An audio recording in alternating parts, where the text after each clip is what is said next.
la conclusión que uno tiene que sacar con este tipo de gobiernos es que no son gobiernos liberales. Son gobiernos donde el Estado lauda a favor de los que más tienen. Cuando el Estado se pone en el medio entre el empresario y el trabajador y le da al trabajador el salario que pidió el empresario, bueno, está laudando a favor del empresario. No es cierto que hay libertad. No es que se está moviendo el mercado en libertad y da eso. Lo que está viendo es un Estado que toma decisiones. Cuando el Estado dice, voy a bajar el impuesto a la riqueza, pero le voy a cobrar más al monotributista, bueno, está rearmando su sistema fiscal a favor del que más tiene. Cuando te dice a los trabajadores van a empezar a pagar más ganancias y le voy a sacar más impuestos a los empresarios, por ejemplo las retenciones, que estuvieron bajas durante todos estos meses, en los meses donde hay más liquidación, para que paguen menos, bueno, está laudando a favor de los empresarios. No está en el medio, no hay libertad. Y me parece que ahí es donde deberíamos empezar a apuntar en un año electoral. Que la gente entienda que no es cierto que hay libertad, que no es cierto que están armando un Estado que te va a beneficiar. Y fundamentalmente entender que todavía no tocamos el piso, que siempre se puede estar peor y que en estos 4 años, si no hay una fuerza política que lo detenga, va a empeorar mucho. Ya se sabe que después de las elecciones va a haber una devaluación. Se sabe que después de las elecciones va a haber una reforma previsional. ¿Qué pensás que es para mejorar las jubilaciones? ¿Que va a haber una reforma laboral? ¿Pensás que es para darte una mejora? Es decir, si el pueblo vota mayoritariamente a Milei en las próximas elecciones, está convalidando todo lo que se hizo en estos 2 años. Está convalidando. El trabajador que muere por inseguridad, el jubilado que se quiere suicidar, la caída de salarios, el ataque a los periodistas, todo lo que hizo y es impune. Bueno, él va a poder decir, miren, ven que la gente, ya no soy un outsider, estoy acá, hice esto y los argentinos aprueban esto. Me parece que es un año para tomar conciencia y darse cuenta que no es joda y que estamos hablando de trabajadores que mueren por inseguridad, de jubilados que se quieren suicidar y una pérdida de poder adquisitivo que seguramente vos sentirás en tu vida cotidiana y que te debe generar problemas muy importantes, muy importantes. Entonces hay que hacer un esfuerzo por salirse del engaño y comprender qué tipo de presidente hemos votado. Alfredo Zayat. Vos sabés que vos hiciste toda la descripción cuantitativa y cualitativa de qué es lo que está pasando en el mercado laboral. Un mercado laboral que se ha ido transformando a lo largo de las últimas décadas con mayor fragmentación y heterogeneidad dentro de ese mercado laboral, donde vos agarrás, y como bien mencionabas antes, gran parte de los trabajadores son informales, muchos son cuentapropistas, y los trabajadores formales, donde se pueden ver identificados y con representación sindical, cada vez son menores. Pero el Día de los Trabajadores es de todos los trabajadores, no solamente de los sindicalizados. Y cuando digo que es de todos los trabajadores, pese a que muchos de ellos puedan no sentirse representados por las organizaciones gremiales, en realidad la estrategia, la política, la esencia del gobierno liberal libertario es en contra de estos trabajadores. ¿Y qué es este gobierno de Milei? En realidad, aquí hay que incorporar un actor político, económico y social relevante, que es el poder económico. Y el poder económico ya ha tenido otras experiencias, la dictadura militar, el menemismo, la década del 90, y con Macri, de decir, bueno, hay que barrer con las conquistas laborales y sociales que los trabajadores, a partir de la organización gremial, consiguieron por luchas, por resistencias. Entonces, eso es lo que yo denomino la revancha clasista, la revancha de los sectores de poder frente a esta cuestión del bienestar de los trabajadores o de los derechos de los trabajadores. Y el gobierno de Milei es el mascarón de proa de esa revancha clasista. Es el vehículo del poder económico para precisamente barrer con esos derechos. Porque si no, ¿cómo se puede explicar que sectores de ese poder económico, sectores industriales, sectores del campo, que hoy están padeciendo una política económica que va en contra de sus propios intereses, porque en la industria los barre. Salvo que, bueno, sectores industriales, empresariales, dicen, bueno, me reconvierto en importador, pero deja de ser industrial, pasa a ser un importador. Y la del campo, con un tipo de cambio atrasado, costos en dólares crecientes y con retenciones, y además amenazándole que le aumente la retención, ¿por qué defienden? Porque aquí hay una revancha clasista y no es un concepto, si quiere decir, de izquierda marxista, no, es simplemente la expresión de sectores del poder frente a lo que eran los derechos de trabajadores. Bueno, pero ¿en qué escenario? En un escenario que, como vos mencionabas, está este informe de la CELAC, que ahora vamos a ver el cuadro, que es terrible. Es terrible cómo se ha profundizado la desigualdad y la polarización. Esto es un aspecto que menciona Alfredo Serrano Mansilla, que la Argentina ya ahora es una sociedad polarizada. Un sector minoritario que tiene altos ingresos y todo el resto pauperizado. Y da datos que son, la verdad, muy contundentes, en base a los microdatos de la encuesta nacional, la encuesta permanente de hogares del INDEC. O sea, datos oficiales. Cuarto trimestre del 2024, gobierno de Milei. No es ninguna encuesta callejera, no es ninguna encuesta de una consultora, son datos oficiales. ¿Y qué es lo que muestra? Que existe una gran cantidad de pobres, de personas que son muy, pero muy pobres por ingresos, muy por debajo de la canasta canasta básica. La mitad de la población posee un ingreso per cápita por debajo de 383.000 pesos al mes. Lo repito. La mitad de la población tiene ingresos per cápita por debajo de 383.000 pesos al mes. Cualquiera que utilice el transporte público para ir al trabajo gasta 40.000 pesos mínimo por mes para llegar a su trabajo. Y el ingreso es 383.000. Dos tercios de la población posee un ingreso por debajo de los 538.000 pesos. Y solo hay un 20% de personas que tienen ingresos por encima de 750.000 pesos al mes. Serrano Mansilla concluye este informe diciendo que Argentina es tan desigual económicamente que deberíamos hablar ya formalmente como polarización, una sociedad que está polarizada. Ahí no hay clase media, porque si ganás menos de 750.000 sos pobre. Exacto. Y el resto serán clase media alta y ricos. Es lo que menciona también, es que ya deja de haber clase media. Claro. Por eso es la sociedad polarizada, casi sin clase media, donde tenés una minoría que tiene esos ingresos, que es lo que vos mencionabas.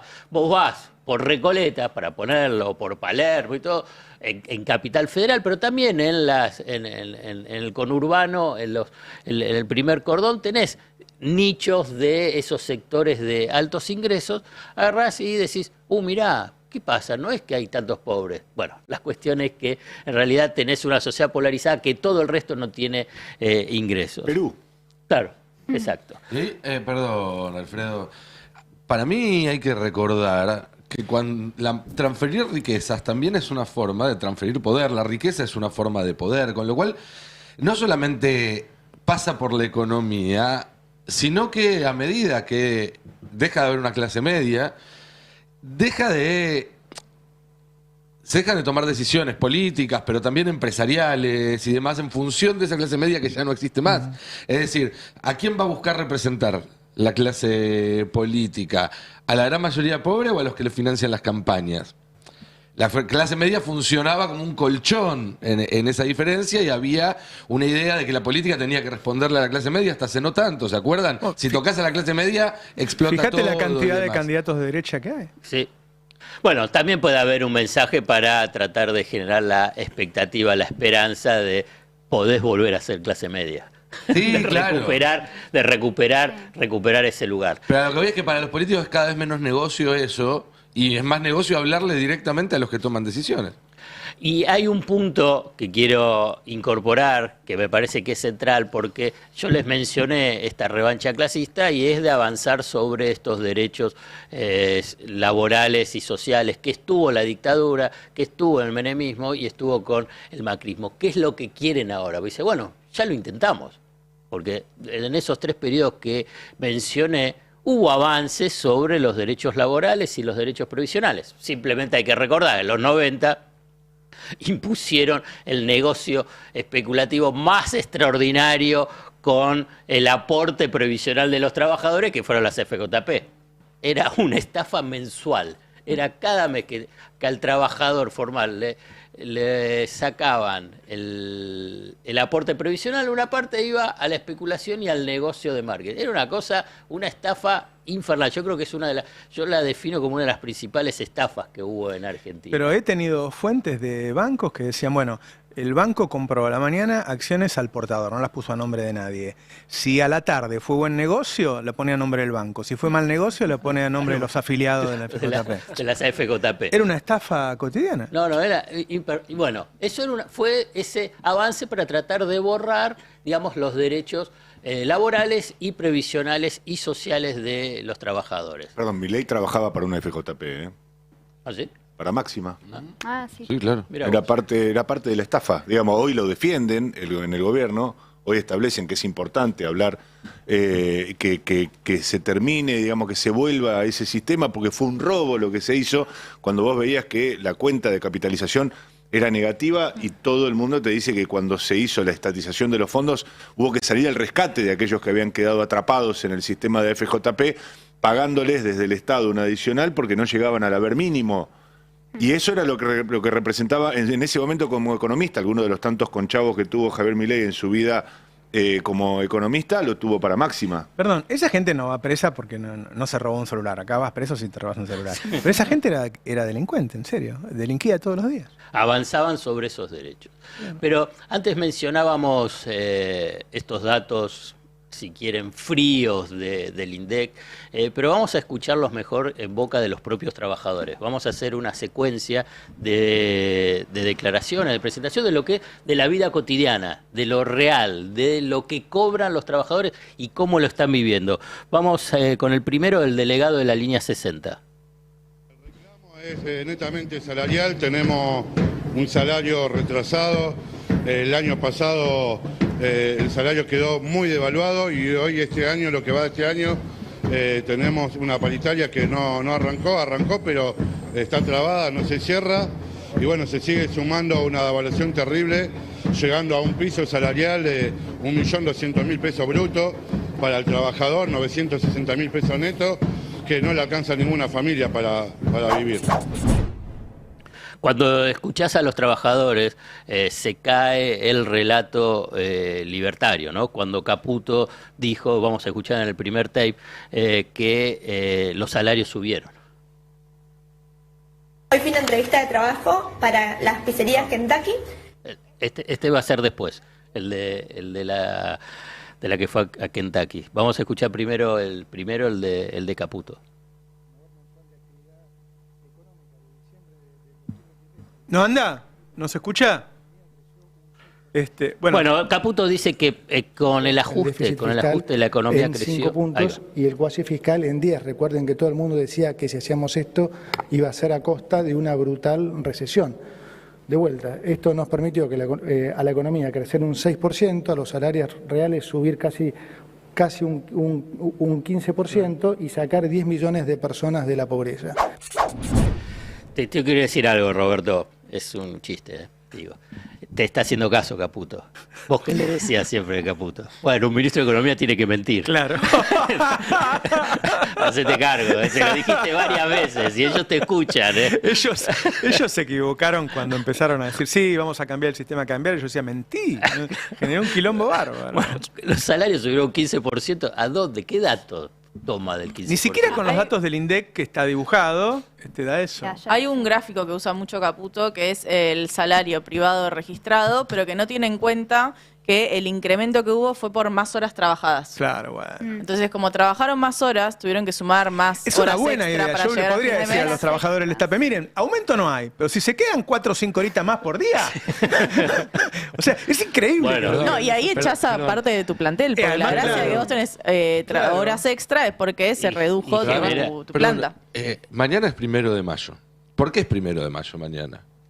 Por el asesinato de trabajadores que estaban luchando por la jornada de 8 horas. Claro. Y ahora tenemos un ministro de Economía que celebra que la gente tenga que laburar más de 8 horas. ¿Estamos locos? No fue el 1 de mayo Pero de el hace 5 secretario años. de Trabajo ¿eh? no fue el que dijo, bueno, ¿para qué quieren trabajar menos horas? ¿Qué van a Menos hacer en horas, su casa? ¿para qué? Menos Sí. horas para Para ir a su casa, es decir... Pero entiendes, estamos ¿Qué? rediscutiendo ¿Es malo trabajar? derechos laborales no de hace 5 años, 10 años, 20 años. Estamos retrocediendo un siglo y medio. Hay una alteración. Esa es la verdadera batalla cultural, ¿eh?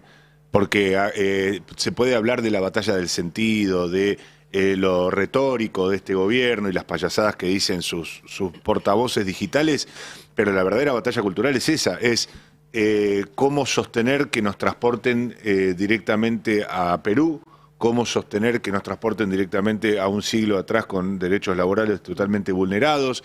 Para mí esa es la verdadera batalla, que la está librando Javier Milei con un apoyo muy fuerte de los sectores concentrados de la economía, con el aval implícito de un sector de la política que debería ser su oposición y que sin embargo está trabajando denodadamente para darle gobernabilidad a este tipo. Entonces, para mí es esa la batalla cultural, la cuestión, el inclusivo no, inclusivo sí, CCK no.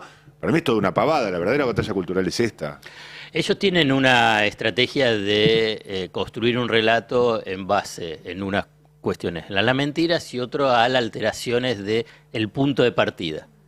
Y, Claro. y vos lo vas a tener ahora, vamos a escuchar el tape 4, el de Franco, bueno, ustedes se van a dar cuenta, cuando él dice que está mejorando el salario de todos los trabajadores que le gana la inflación, pero fíjense a partir de cuándo, desde qué punto él parte. Entre febrero del 2024 y enero del 2025, todas las ladrón. categorías de trabajadores Es una joda. registraron en promedio Bueno, ya está, un basta. incremento Toma como salariales base por encima de el la inflación. segundo mes de gobierno de él, el tercer mes de El gobierno de él. tercer, digamos, no Que incorpora... fue el piso. Claro. No, es que justamente lo que evitan con eso es el efecto inmediato de la Pero lo hacen devaluación con del todo. 118. Ese trimestre nunca se hicieron No lo cargo. contabilizan. Ellos empezaron a gobernar ahí. No Bueno, lo cuentan. Cuando ellos no hablan de cuentan la devaluación. Bueno, pero construyen Ese es el ese problema. relato, digamos. Nosotros estamos en función a tratar de Desarmarlo, desarticular claro. ese relato y señalar, miren, no se contabiliza desde el mes que a vos se te ocurre, jefe de gabinete, es desde el momento que empieza tu gobierno. Claro. Y tu gobierno empezó en diciembre. Y entonces comenzó en diciembre con una mega devaluación. Y esa mega devaluación generó una brutal caída del salario. Entonces, ¿con qué tenés que comparar? Ni con ese diciembre, con cómo terminó noviembre. Claro. O sea, noviembre del 23. O sea, hagan los cálculos o exijan quienes lo escuchan, si son diputados, si son senadores, son periodistas. El cálculo se hace desde noviembre del 23. Para todo, ¿eh? Si quiere, para todo. Incluso también pueden hacer el cálculo sobre el superávit de la balanza energética, que te va a dar positivo. Claro. Pero bueno, es desde el comienzo de tu gobierno, ¿no? El gobierno no comienza cuando vos querés porque los números te sean agradables. Es una cuestión básica, pero la verdad hasta ni quiero decir de honestidad porque es difícil encontrarlo, pero lo voy a decir, es de honestidad intelectual, honestidad política. Hacete cargo de lo que sos, de lo bueno y de lo malo. Bueno, pero quiero rescatar otras declaraciones, digamos, en primera persona, porque ponen un poco de marco más humano a lo que es todos estos números. Y vamos a escuchar a la mujer o chica, acá me ponen chica, ¿cómo lo tengo que describir? A la joven. A la joven que le hicieron una oferta en Kentucky. Hoy fui a una entrevista de trabajo para las pizzerías Kentucky y da vergüenza lo que ofrecen a sus empleados. 360.000 pesos por un puesto full time de 54 horas semanales, como mínimo, porque si es en el turno noche es hasta el cierre, vaya a saber cuánto vas a trabajar ahí. La verdad que da vergüenza y ustedes dirán, bueno Meli, si a vos no te gusta, decís que no y listo. No hay problema, yo vengo a mi casa y sigo con mi vida como si nada. Yo tengo un privilegio enorme y soy consciente de eso.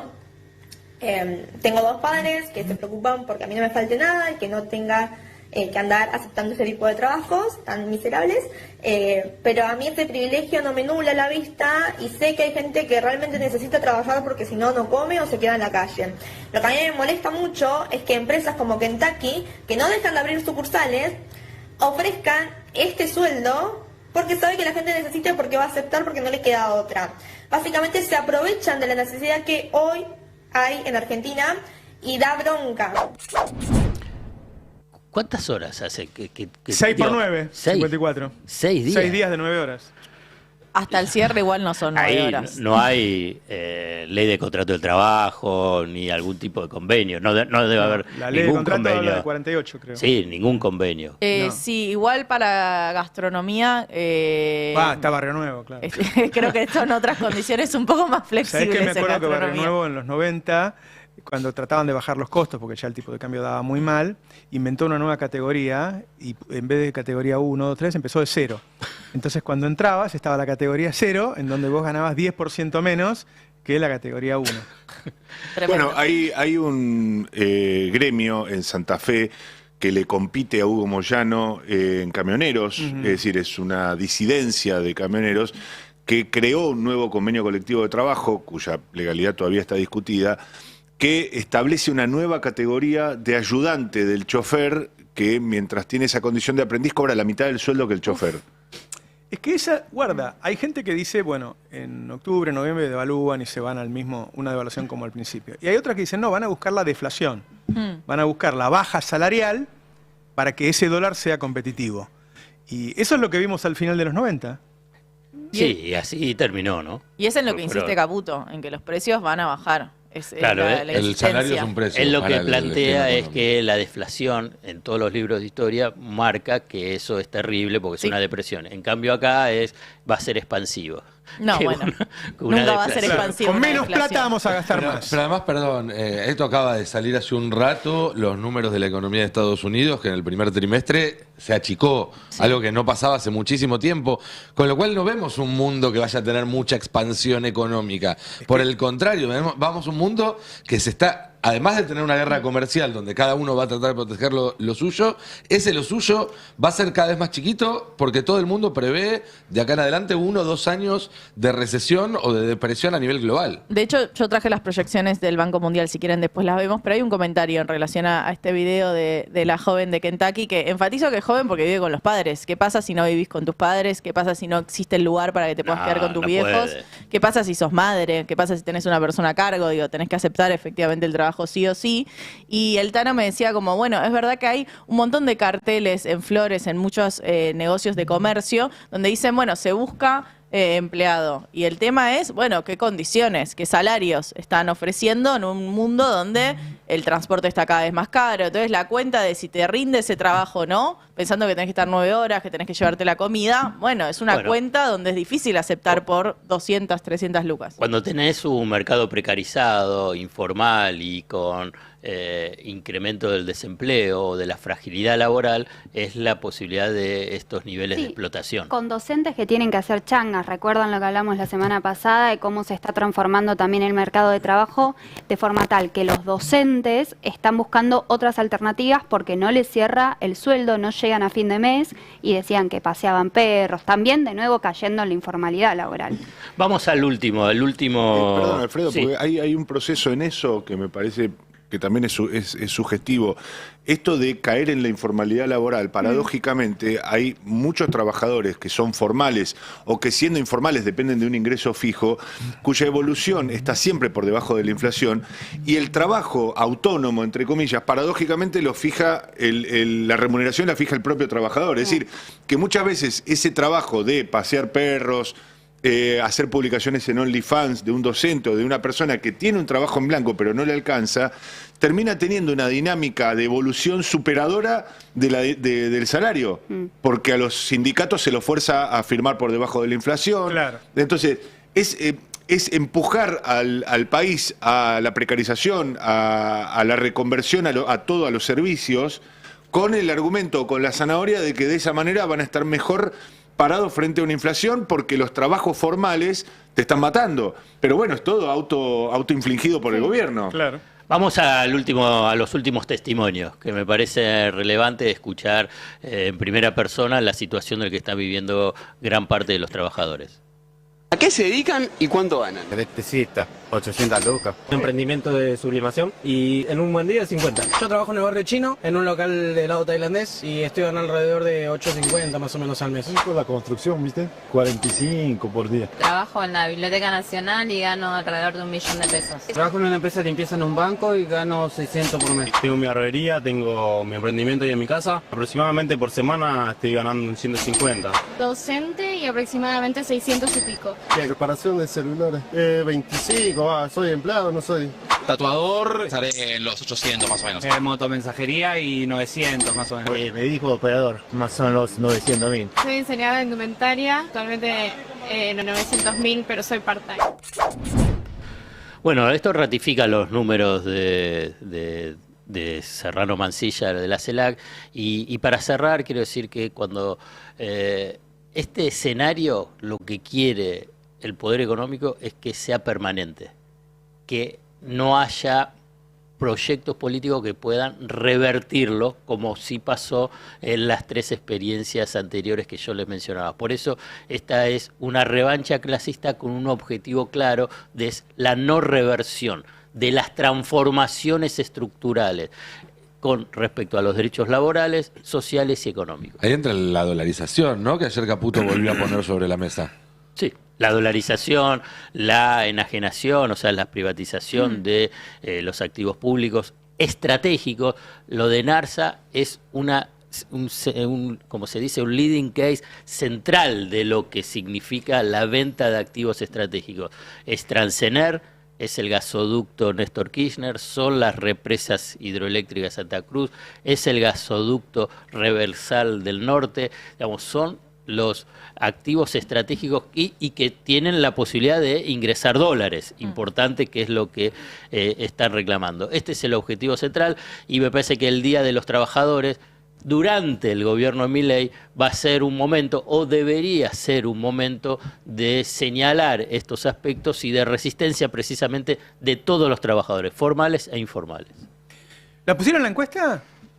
Estamos ahí en el chat de YouTube para que los oyentes también puedan contarnos cuánto ganan. ¿Cuánto ganan? Y cuánto necesitarían para que les alcance lo que ganan. Nos pueden contar las dos cosas. Nos pueden decir, miren, yo gano 800.000 y la verdad que para estar bien y llegar a fin de mes necesitaría 1.200.000, por ejemplo. Dale, escríbanlo en el chat. Este es un objetivo cumplido de Milei, que desaparezca la clase media, que esté desapareciendo. Es un objetivo de ellos. Ellos no les interesa la clase media. No quiere saber nada con la clase media. Nunca le sirvió la clase media a este gobierno. Es tacherismo puro y duro. Digo, cuando uno mira la historia para entender mejor lo que está pasando ahora, tanto los discursos como las prácticas que tienen que ver con eliminar la clase media, con desindustrializar, con disciplinar al movimiento obrero, y está sacado de Thatcher, y hasta los discursos. Es más, yo esto lo comentábamos el otro día fuera antes de entrar.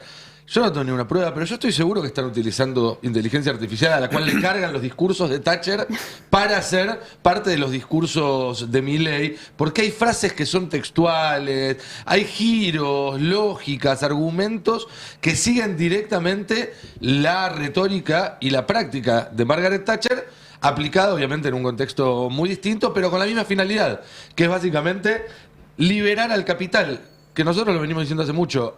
Cuando leemos anarcocapitalismo, lo que tenemos que pensar es en eso, en un sistema donde el capital no tiene reglas. Las personas sí. Fíjate que ellos dicen un mundo sin fronteras. Para el capital, para las personas les quieren poner un muro y no dejarlos entrar. Claro.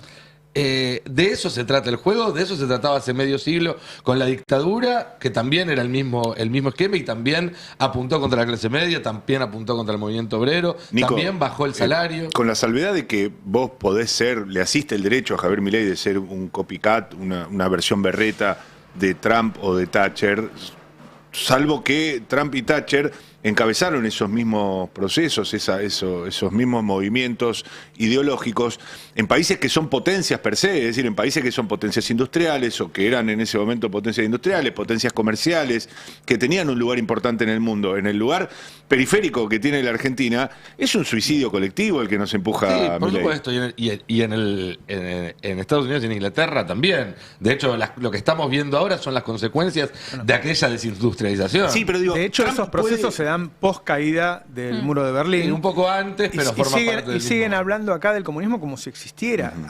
Digo, hace más de 30 años que no existe. Sí, digo, en todo caso a Trump le asiste la ilusión de va a despertar el gigante dormido que es la industria estadounidense.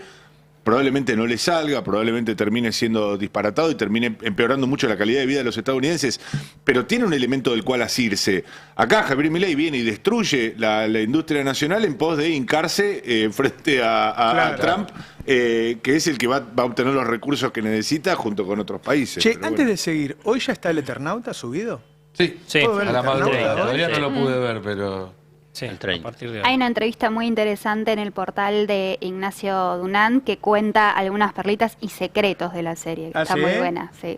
Tengo unas ganas bárbaras de verlo. Che, se habla poco de la criptoestafa, pero ayer estuvo en primer plano. Quería ver con Nico y después con Johnny qué es lo que sabemos de eso. Estuvo en primer plano ayer, va a estar en primer plano hoy porque empieza a actuar la comisión en el Congreso y va a seguir en primer plano porque como nosotros contamos del primer día, este es un escándalo que no se va a ir a ningún lado, porque tiene alcance global, porque están todos los dedos marcados. Y lo que pasó ayer fue otro escándalo dentro del escándalo. Fue es una muy pobre mamusca lo de escándalos. Francos, ¿no? ¿Cómo? Fue muy pobre lo de Francos. Es que lo mandaron a explicar lo inexplicable.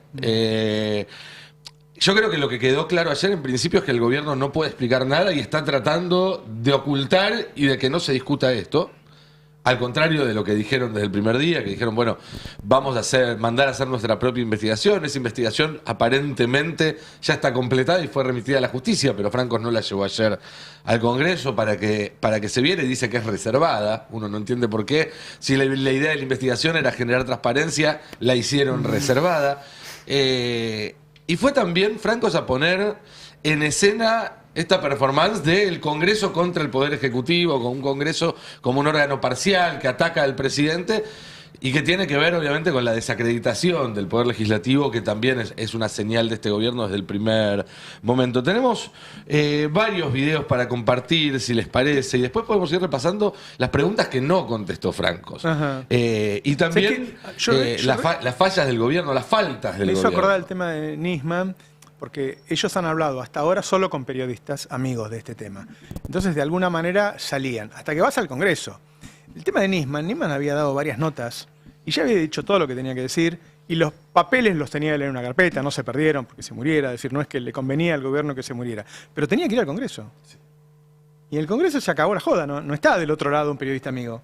Ahí la oposición te va a preguntar.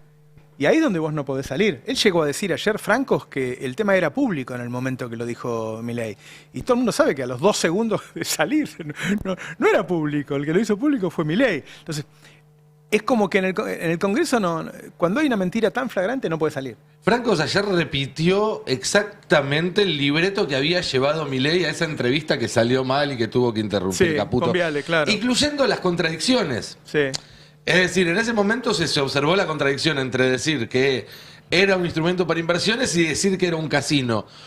No lograron construir un relato que pudiera superar esa contradicción y ayer Francos volvió a decir las dos cosas.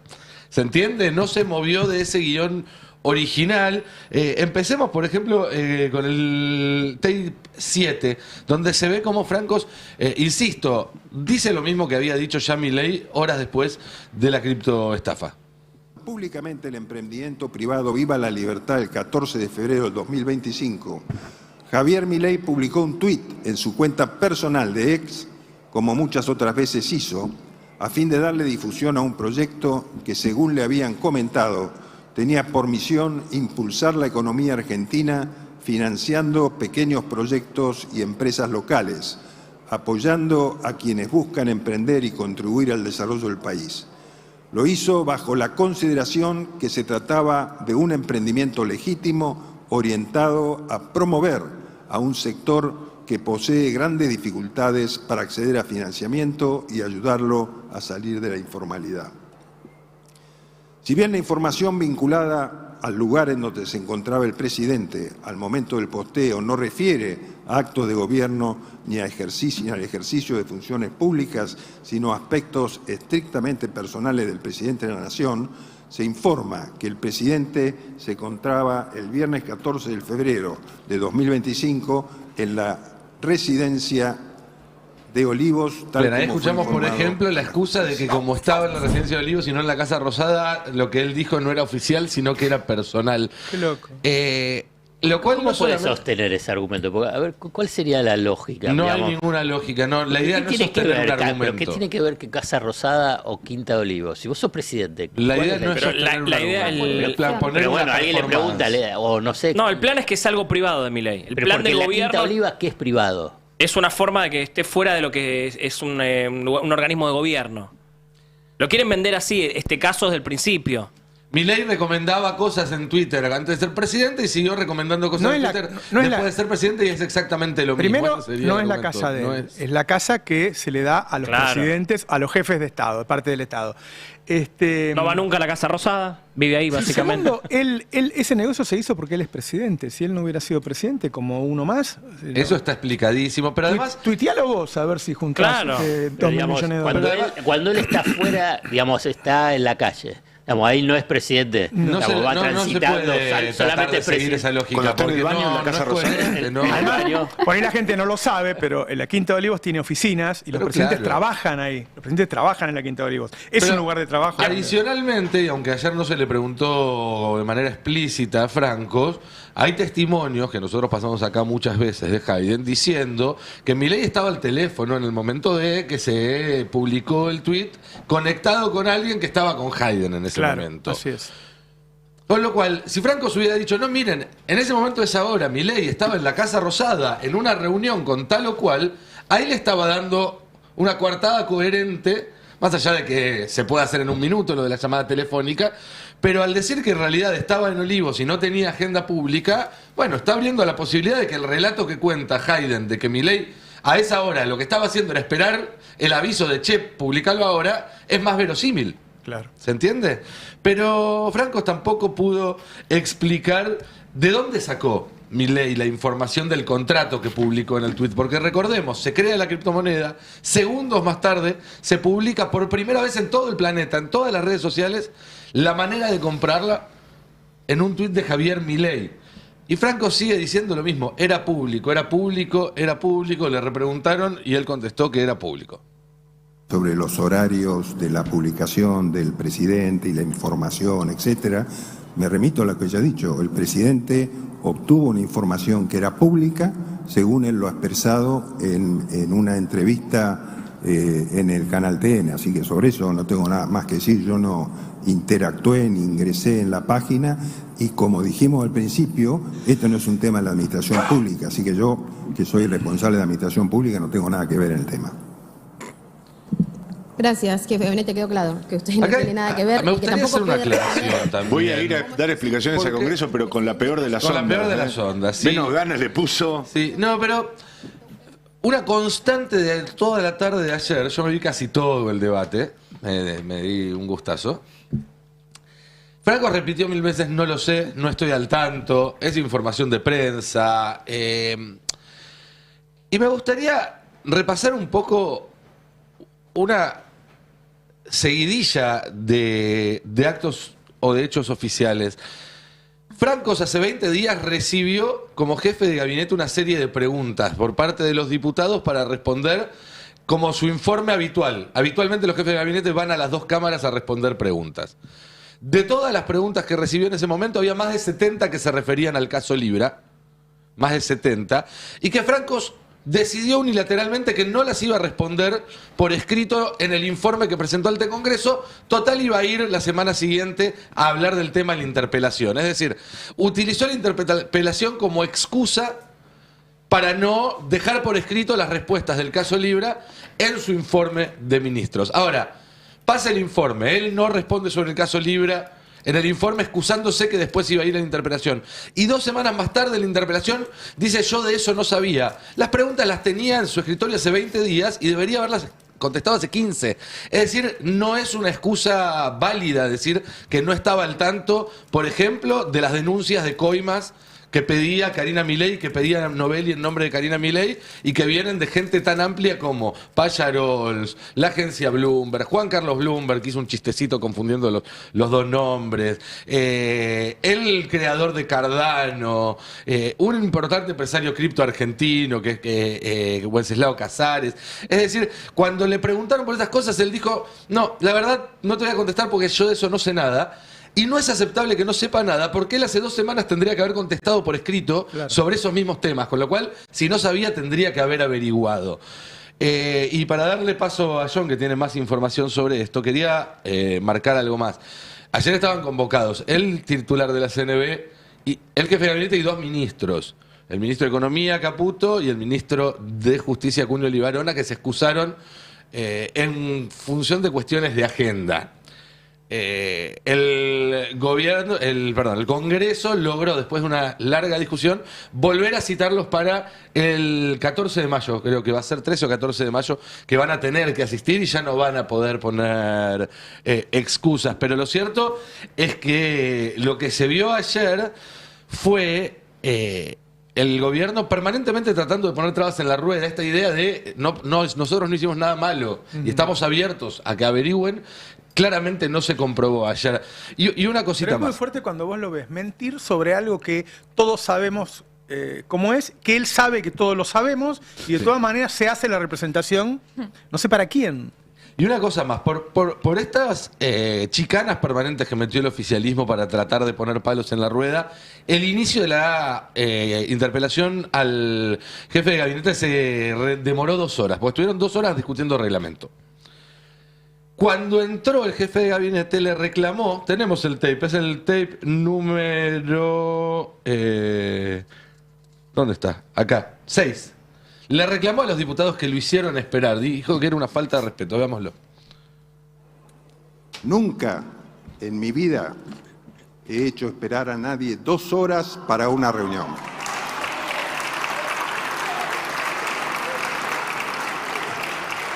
Sí. Debo decir que es una falta de respeto.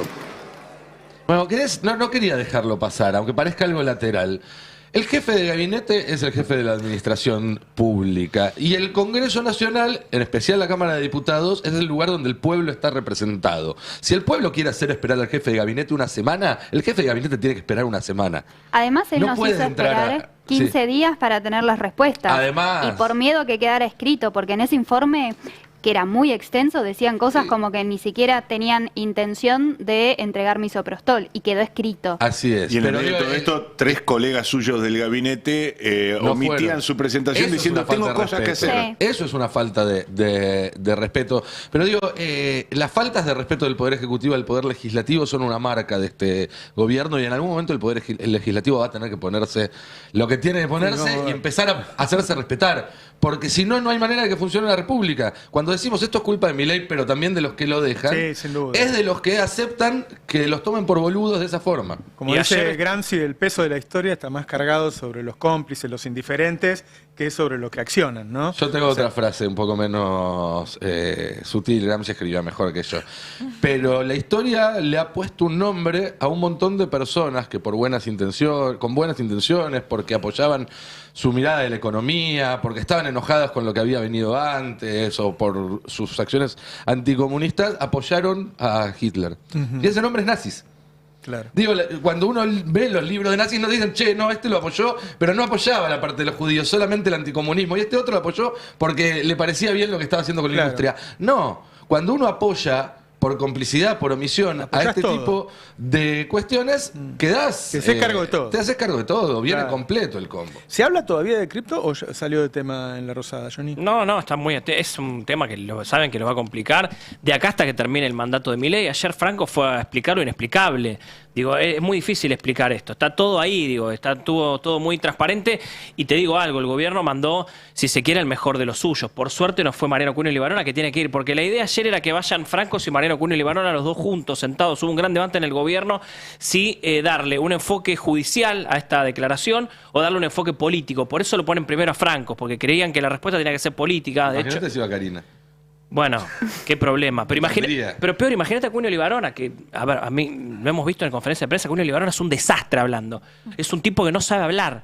Y es el ministro de Justicia. Imagínate, porque va a tener que ir Cunio Libarona y Luis Caputo van a tener que ir. Pero Cunio Libarona, imagínate dando alguna explicación. Porque recordemos, y el principio de todo esto, y lo que le decía Alfredo hace un rato, es que el gobierno trata de vender a esto como algo privado de Milei.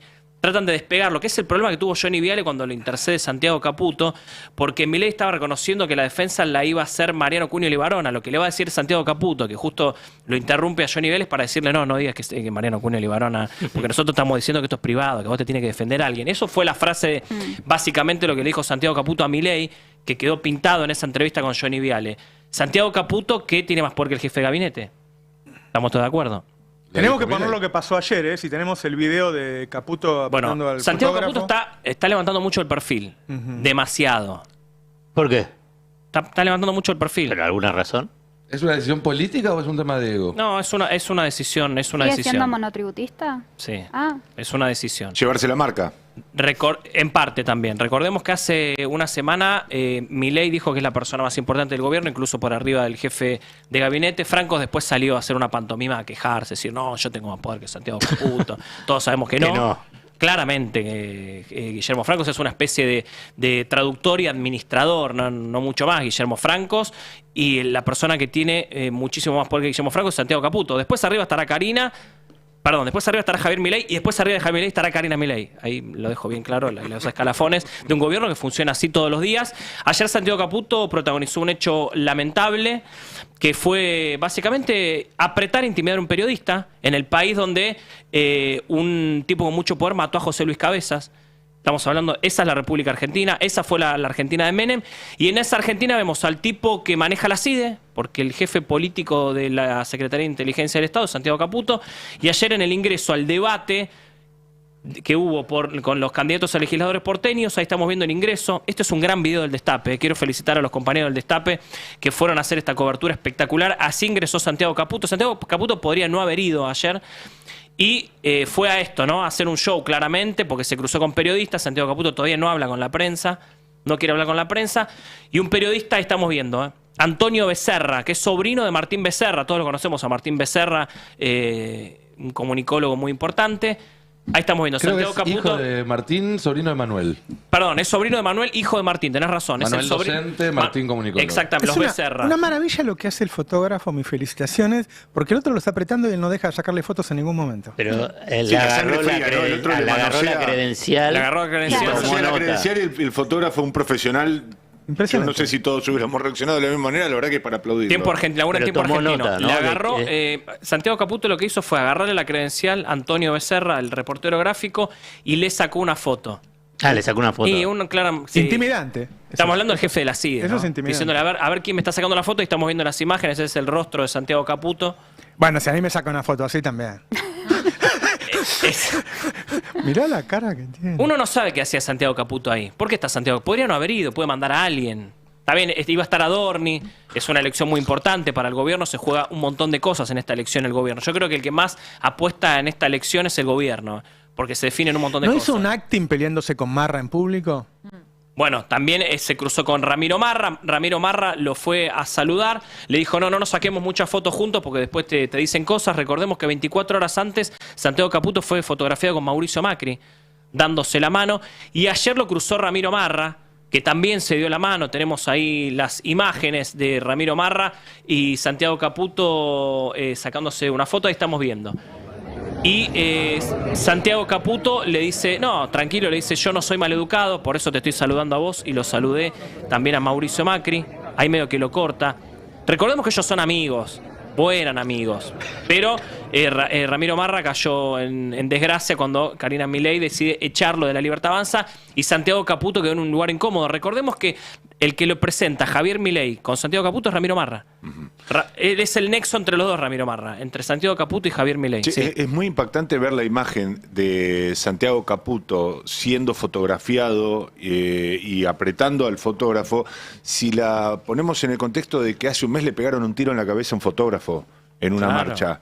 ¿Sí? Claro. Está todavía, nunca salió de terapia intensiva Pablo Grillo, sigue con el cráneo abierto, tienen que ponerle una prótesis en algún momento para tratar de cerrarlo, si es que termina recuperándose, ojalá así sea. Las fuerzas de seguridad federales le pegaron un tiro en la cabeza a un fotógrafo. Sí, y no se puede insistir lo suficiente en el hecho de que esta persona, más allá de no tener un cargo, es el jefe de la CIDE.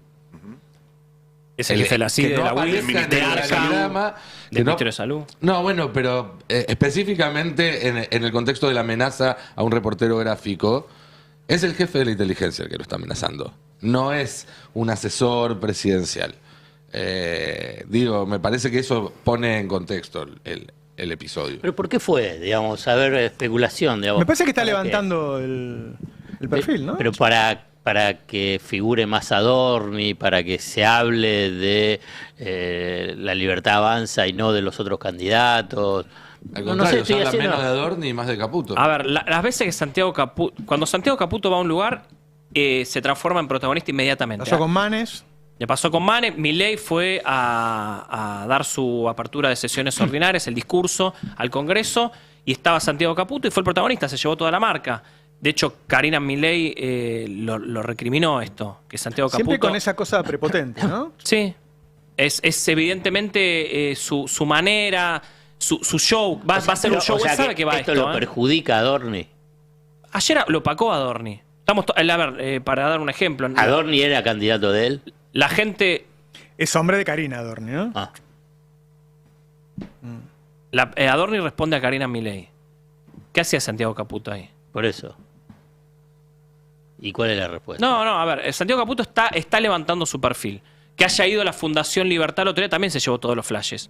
¿Por qué estaba ahí? Él no estaba solo, armó su mesa, aparte, llevó a su gente. Estaba Romo, estaba Agustín Romo, el jefe del bloque de diputados de la Libertad Avanza. Estaba Macarena Lifraco, que es su mano derecha. La noche pasada, en la Fundación Libertad, donde se cruzó con Mauricio Macri. También habló Adorni y el protagonista fue Santiago Caputo por la foto con Mauricio Macri. Se hablaba de los chistes de Macri con Santiago Caputo. Bueno, lo está boicoteando entonces. Da la impresión, ¿no? Digo, qué sé yo hago deducciones. Ayer pasó exactamente lo mismo. ¿Caputo querrá que gane Adorni? A ver, una derrota... Esto yo lo conté un poco ayer y también lo ratifico hoy. Hace un mes y medio, estaba esta versión de que... en estas dos posturas que tiene el gobierno, entre Karina Milei y Santiago Caputo, Santiago Caputo estaba borrado de la campaña, no se lo escuchaba, no podía poner un candidato, no había manera de que ingrese en ese planeta que era la lapicera y la rosca libertaria en el territorio y en todas las provincias. Esto pasaba hace un mes y medio, 2. A lo mejor ahí uno podía pensar, a lo mejor una derrota de Adorni le conviene a Santiago Caputo. El tema es que se está empezando a quebrar la estrategia de la gente que está asesorando a Karina Milei, que son los Menem, por ejemplo. Sobre todo Lule Menem. La derrota en Santa Fe dejó algo claro, que no se está manejando bien territorialmente la Libertad Avanza, con las ideas de Karina, con copar todo el país. La idea de Caputo no es copar todo el país, es ir solamente a los distritos donde puede llegar a ganar o a perder por poco. Bueno, eso de a poco se está imponiendo, por eso está dando vueltas esta idea de que la Libertad Avanza se borre de algunas provincias. San Luis, Santiago del Estero, Corrientes, y esa es una idea de Santiago Caputo. El protagonismo anteanoche, donde la figura era Adorni, y anoche, donde la figura otra vez tenía que ser Adorni, es un problema para Karina Milei y para Adorni. Porque Adorni debió haber sido protagonista. Adorni tiene un problema grande, y esto me lo dice el entorno de Adorni, para que me lo reconozcas un montón. Adorni tiene un problema hoy, es que la gente no logra reconocerlo a él en Milei. Y es un problema esto. O sea, para mucha gente no se da cuenta todavía que Adorni es Milei. A mí me parece que se le nota mucho cuando se baja del pedestal de ese que habla con los periodistas en una situación muy despareja, cuando él tiene que ir a una nota, cuando tiene que enfrentar, hablar con otra gente, le cuesta mucho, me parece que no está a la altura. Bueno, él lo que está tratando de lograr desde hace una semana, y lo vamos a ver en las semanas que quedan hasta el 18 de mayo, es que la gente entienda que él es Milei, que si vos bancás al gobierno y lo vas a votar a Milei, lo tenés que bancar a Adorni. Y el problema que tiene hoy, y lo toman como algo muy trágico, es que no termina de penetrar eso. La gente piensa que, no sé, los Penato es Milei, que Marra es Milei. Salvo Santoro, el resto puede ser Milei. No tiene muy en claro que Adorni es Milei. Uno porque está sobreinformado y dice, no, ¿cómo vas a pensar? Pero No. si no estás muy sobreinformado, por ahí la relación Marra-Milei sí es más directa.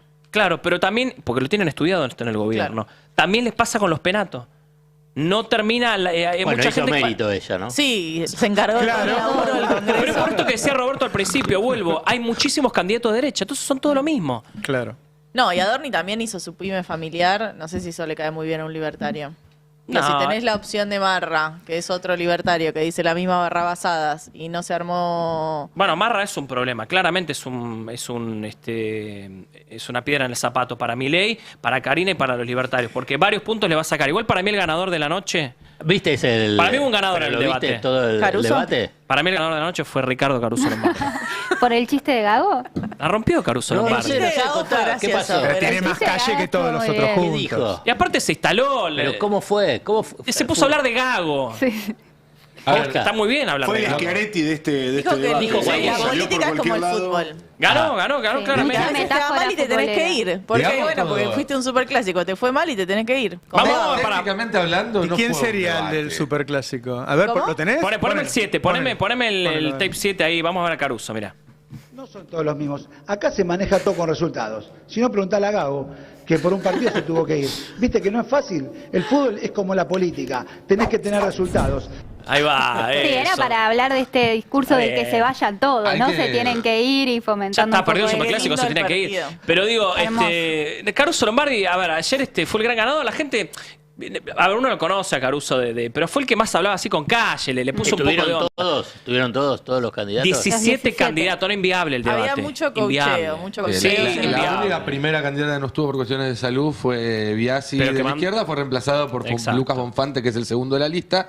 Digo, ¿Y Santoro cómo la estuvo? dinámica, perdón, la dinámica tampoco era la dinámica de un debate. Yo creo que habría que ver lo que pasó ayer, como el gobierno de la ciudad prestándole cámaras, luces y micrófonos a los 17 candidatos para que hagan sus recortecitos para redes en las mismas condiciones. Está bien, claro. Digo, el espíritu no es tan distinto al que le repartía segundos de radio y de tele a todos los partidos. Porque la verdad es eso, no hubo tanto intercambio. Cada uno fue con su chicanita pensada para después recortarla y subirla a su Twitter, a su Facebook, a su TikTok. Igual se puede hacer un debate con 17 No, es personas. inviable. Yo creo que no. Es inviable. Ayer En ningún lado existe un debate No, de 17. 17. hablabas personas. recién de que se bajó una candidata y fue el número 2 de la izquierda y le dijo esto a Adorni. Vamos a ver el tape 3 que fue para mí la chicana de la noche, mira. Era mucho que haya venido el candidato Manuel Adorni, porque hoy es 29, hoy es su día, ¿no? El día del ñoqui. Así que les agradezco a todos el tiempo y deseo que sea un buen debate. Bueno, Luca Bonfante Sí, ahí el más número 2. fresco, por lo menos, La sí. chicanita. Más A ver, preguntaba a Santoro. Para mí, a ver, Santoro es ¿Cuál Santoro? ¿Cómo? Claro, Leandro. Tuvo Yamil también. Que es Todos su... se le reían a Yamil y él se reía. Yo siento que toda su candidatura es como, viste en la universidad que te ponían la lista con el nombre Pero no iba el parecido hermano, y todo. perdón. ¿Te acuerdas que en No, Brasil al final no, lo hubo dieron de unas baja. elecciones en Brasil donde hubo un payaso que se presentó como payaso? Creo que ahora en Salta también hay un payaso que se está presentando. Bueno, ¿Qué tenés faltaba el de contra las los payasos? elecciones Claro. porteñas. ¿Qué tenés contra los Nada, payasos? nada, es una labor súper noble. Soy Lástima solo que un no clown. fue con la. Pero el todos maquillaje. él se reía, los otros se reían. Era como toda una cosa de decir, ni vengas, está todo bien. A ver, preguntabas por Santoro recién. Yo creo que Santoro se siente cómodo acá, como también se siente de alguna manera Adorni. Porque fueron a hacer un poco este jueguito que dice Nicolantos, que es tener el recortecito de un minuto en redes. Fueron todos a lo mismo, Leandro Santoro, Adorni y demás, y cada uno hizo su juego. Leandro Santoro, vamos a ver el tape 4, donde habla de la universidad pública, un poco contrasta, porque acá la idea es Milei o no Milei, digo, un poco se transforma en esto, es vamos a validar sí o no el gobierno nacional. Me parece que Santoro usa poco, porque los votos de él ya los tiene. Para ir a buscar más votos, ¿no tendría que ir a buscar el voto anti-Milei de la ciudad? Tal cual. Ayer un poco empezó a darle forma a esto. Mira, vamos a ver el tape 4 donde habla de la defensa de la universidad pública, la democracia, la tolerancia y demás. Mira. Venimos a defender la universidad pública, venimos a defender el Teatro Colón, venimos a defender la democracia, venimos a defender la tolerancia. Bueno, igual era cortito, era difícil. Ayer eran muchos candidatos. Adorni fue a hacer claramente su trabajo, que es tratar de identificarse con Milei. O sea, un poco la idea era esta, que Adorni es Milei, o sea, instalarse como el candidato de Milei, teniendo en cuenta que al lado lo tenía Amarra, donde fue bastante incómoda la relación entre ambos, pero vamos a ver parte de lo que dijo Adorni en el tape 12, sobre todo haciendo antikirchnerismo, un poco también buscando eso. Vamos a ver el tape 12, mira. Estamos convencidos que más tarde o más temprano el kirchnerismo va a ganar las elecciones. Más tarde o más temprano el kirchnerismo va a ganar las elecciones. ¿Cómo? No me dice nada. Más tarde o más temprano, porque es como una amenaza. No, le está hablando a los votantes del PRO, porque dice, ¿para qué la vas a votar a los Penato?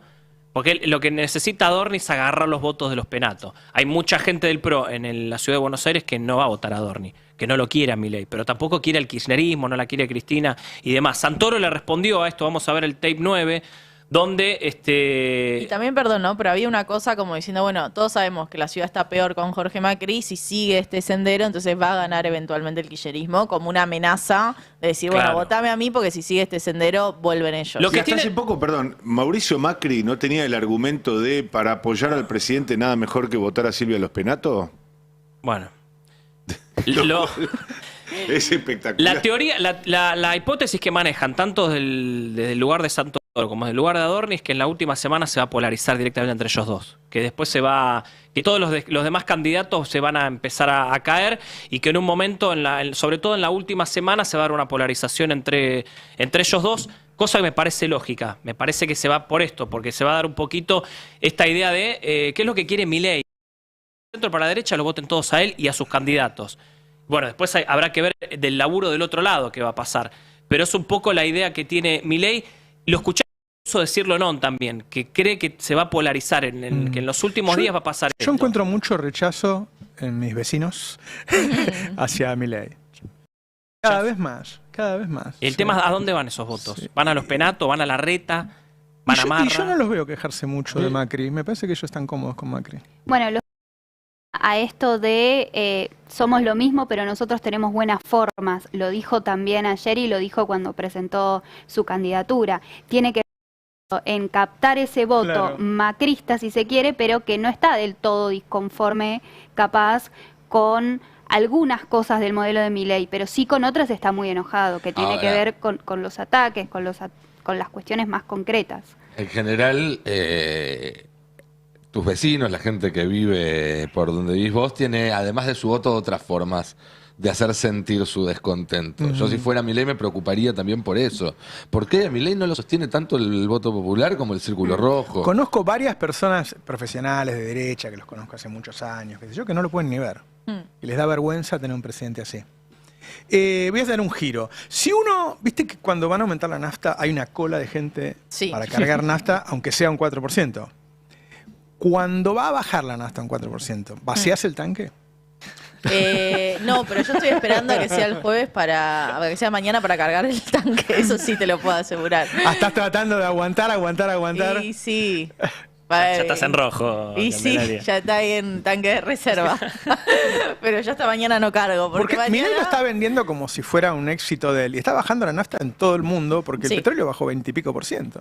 Bueno, vamos a eso justamente. El petróleo bajó un 20% más o menos en esta crisis que generó Donald Trump con la guerra de aranceles, con las previsiones hacia una recesión o por lo menos un menor crecimiento en la economía global. Entonces bajó mucho el precio del barril que usamos como referencia, que está cerca de los $63. Entonces, si nosotros tenemos un precio que busca estar alineado con el precio internacional, tenía que haber una baja efectivamente en el aumento de la nafta. ¿Qué es lo que pasó? Si bien este proceso no es que empezó ahora en este mes, bueno, había una actualización del impuesto a los combustibles que hacía que esa reducción en el precio del combustible a nivel internacional no se viera reflejado en el precio del surtidor, ¿no? En lo que compramos nosotros en nuestro día a día. Tenemos en la placa 1 la evolución justamente del precio de la nafta en este mes a mes.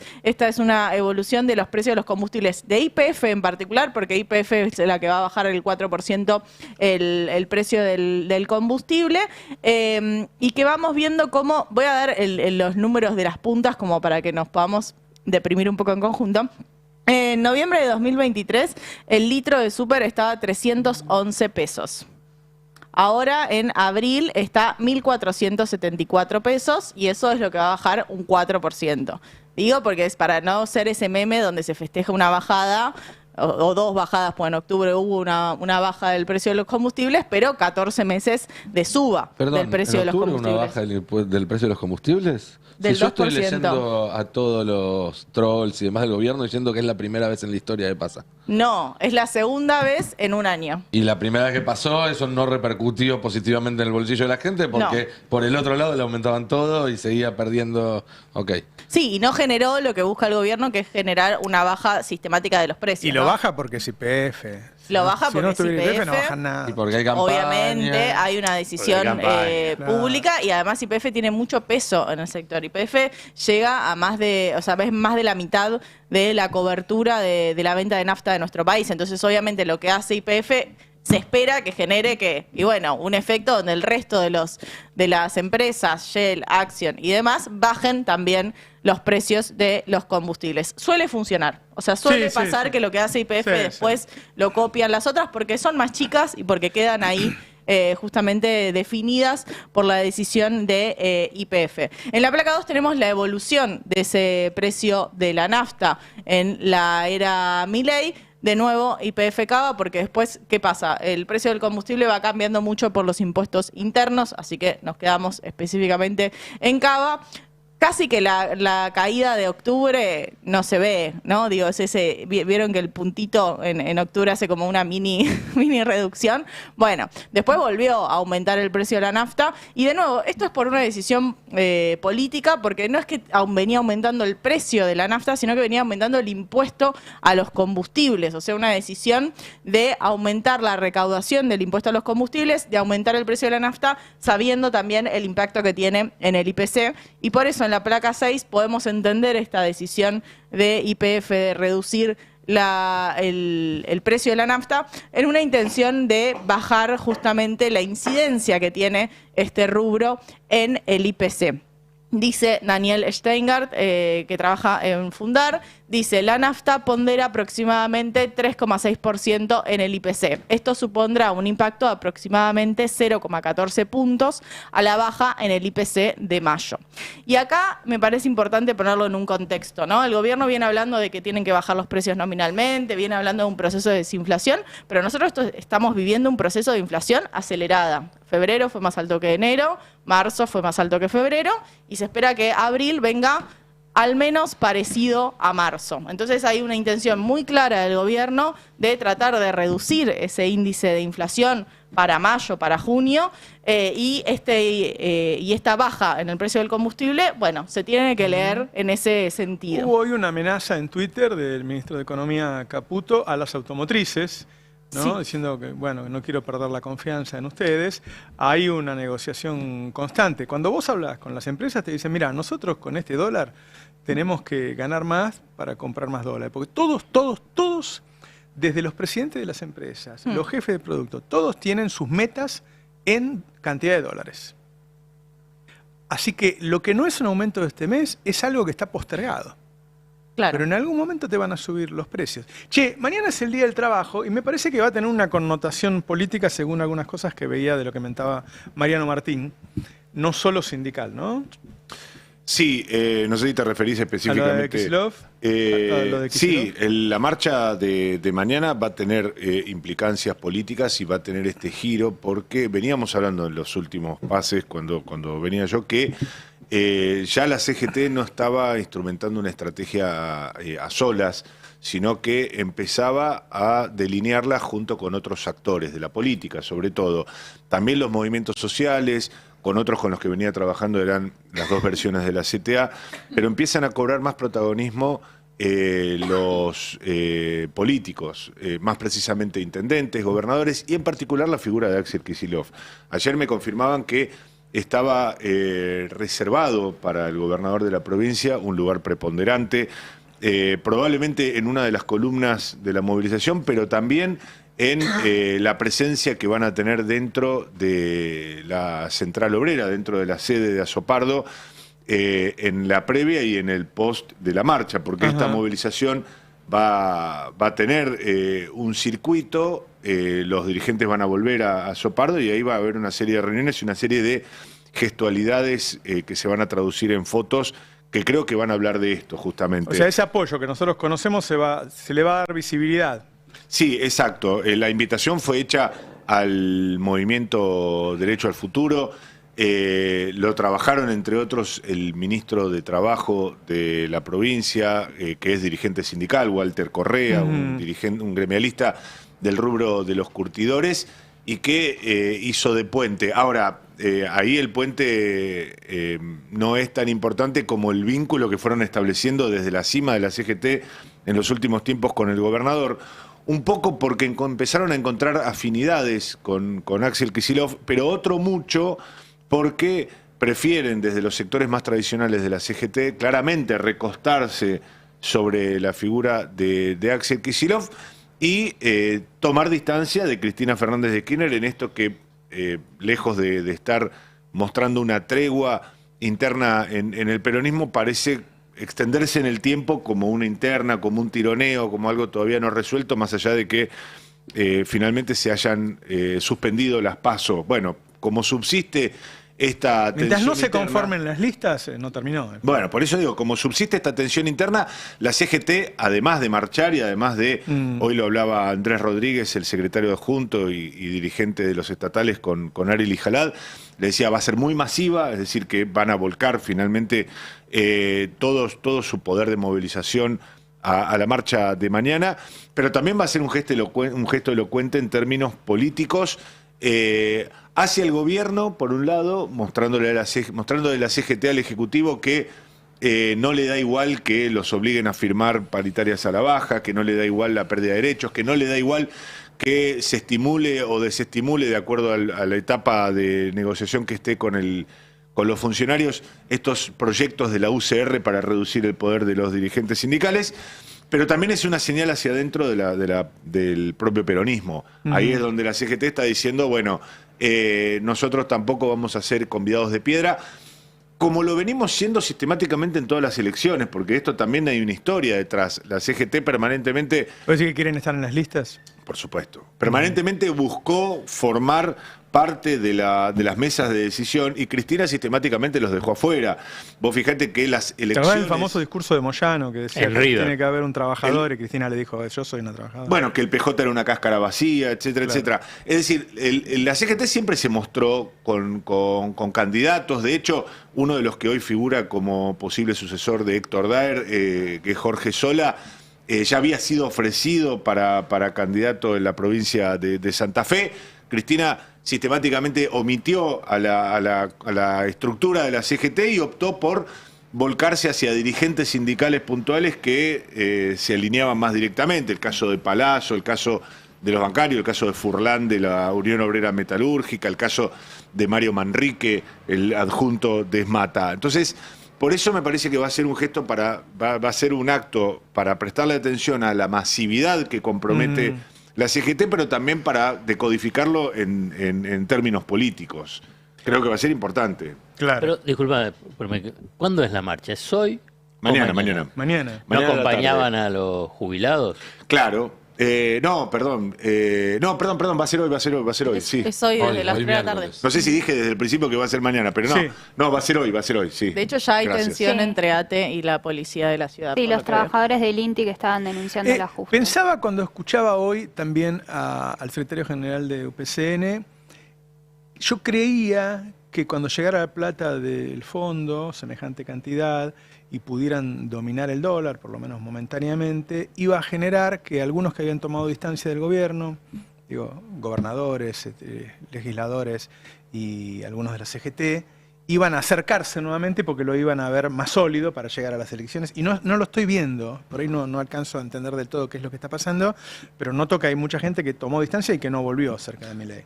Bueno, es muy elocuente para quienes más o menos tenemos el día a día dentro de la CGT y es una señal muy fuerte que hoy por hoy los dirigentes que el gobierno visualiza como mayores contrincantes, sean dirigentes como Andrés Rodríguez, sean dirigentes como Héctor Daer. Vos pensás que Héctor Daer es el referente hoy más visible del sector que se conoce como los gordos de los grandes gremios de servicios, siempre volcados a la negociación constante, al diálogo, donde está Armando Cavalieri, por ejemplo. Y hay que algo cerró que- la paritaria ayer. Sí, y hay algo que es también sintomático en ese sentido. Yo hablaba ayer con empresarios del rubro mercantil. Ayer se cerró una nueva etapa de la paritaria. Vos vas a ver que los números te van a dar también dentro de la línea del 1% por mes. Pero en el medio, esto me lo confirmaba un dirigente mercantil muy importante, me decía, bueno, fíjate también los montos fijos que Sí. cierra en esta etapa comercio. ¿Qué dibujos hacen? ¿Qué piensa Bueno, que es? el aumento trimestral- Disculpame, porque ellos dicen, vamos a decir que sea del 1% porque así actúa el salario como ancla antiinflacionaria. Pero a la vez dice, bueno, pero dale aumento no remunerativo. Bueno, entonces, digamos, deja de ser ancla Se antiinflacionaria. engañan a sí mismos. Claro, Sí, lo que nominalmente aparece como un aumento en la línea del 1%, es decir, 1 y pico por mes el primer mes, 1 y pico el segundo, termina siendo en el acumulado del trimestre, me lo dice, insisto, un empresario muy importante del rubro supermercadista, 9,6%. Es decir, aparece en esta instancia Armando Cavalieri como una suerte de adalid de los reclamos de trabajadores que hasta ahora vienen firmando El Che Cavalieri. aumentos a la baja. Bueno, es realmente insólito. Pero digo, es un síntoma de una época donde está todo descompuesto, donde está patas para arriba. La CGT, donde tenías a Moyano, el histórico confrontativo, más como pidiendo pista para una negociación que saneara las cuentas de su propio sindicato y de su obra social. Bueno, pero los empresarios tampoco le dan bola al gobierno. Digamos, es toda una simulación. Estaba pensando en esa línea que decía yo que no han vuelto a acercarse a Milei, en lo que se está diciendo hoy en el mercado. O sea, en el mercado te dicen, mira, ponete en carry trade 3 meses, 4 meses, porque no sabemos qué va a pasar cuando se acerque la elección, por más que tengan los dólares, porque al fin y al cabo estaban en negativo. Estos dólares los han llevado a la par recién, y hay mucha desconfianza de lo que puede pasar si las encuestas un par de meses antes lo dan perdiendo la provincia y la ciudad de Buenos Aires. Es decir, que pierda la ciudad y después lo dan el mensaje de perdiendo la Cristalina provincia. es eso. Claro. El mensaje de Cristalina es eso, ganen o mueran, porque obviamente hay dudas. Con Claro que hay ella, dudas. ella también en el cajón. Sí.